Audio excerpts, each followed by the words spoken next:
İran mediasında Tehran niyə atəşkəsə razı oldu? 12 gündə nə baş verdi? Və biz bundan sonra nə etməliyik? Başlıqları altında yazılar dərc olunub.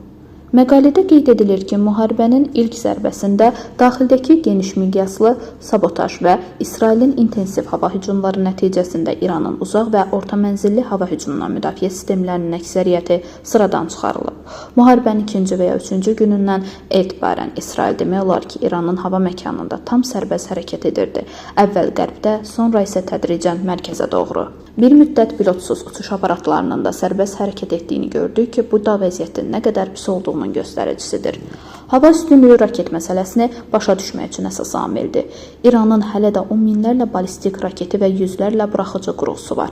Lakin məsələ bu deyil. Problem ondadır ki, İsrailin tam hava üstünlüyü səbəbindən İran geniş miqyaslı raket zərbəsi endirə bilmirdi. Hər dəfə İran buraxıcı qurğuları yeraltı bazalardan çıxarmağa cəhd etdikdə İsrail bunu dərhal aşkarlayır və məhv edirdi. Bu səbəbdən İran raket əməliyyatlarını kiçik həcmli vurğaç taktikası ilə aparmağa məcbur oldu. Mərkəz və şərqdəki bazalardan köhnə raketlər istifadə edilirdi və nəticədə İranın cavab zərbəsi qabiliyyəti tədricən zəifləyirdi. Bu şəraitdə müharibəni davam etdirmək real deyildi.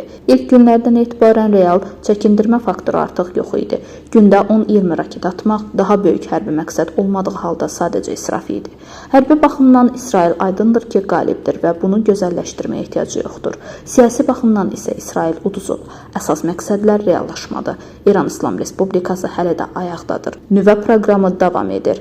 Şəhid komandirlər əvəz olunub. İsrailin bu müharibədə əsas nailiyyəti İranın hava hücumundan müdafiə şəbəkəsini demək olar ki, tamamilə sıradan çıxarmaq və nəticədə İranın geniş miqyaslı raket atəşini yatırmaq oldu. Bu isə İranı çarəsiz duruma saldı.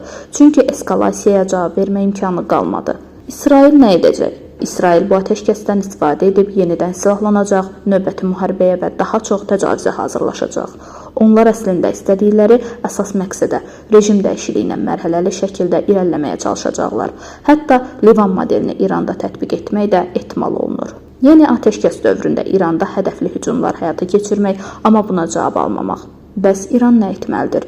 İran da hərbi imkanlarını bərpa etməlidir. Problem raketlər və buraxıcı qurğular deyil, bunlar var.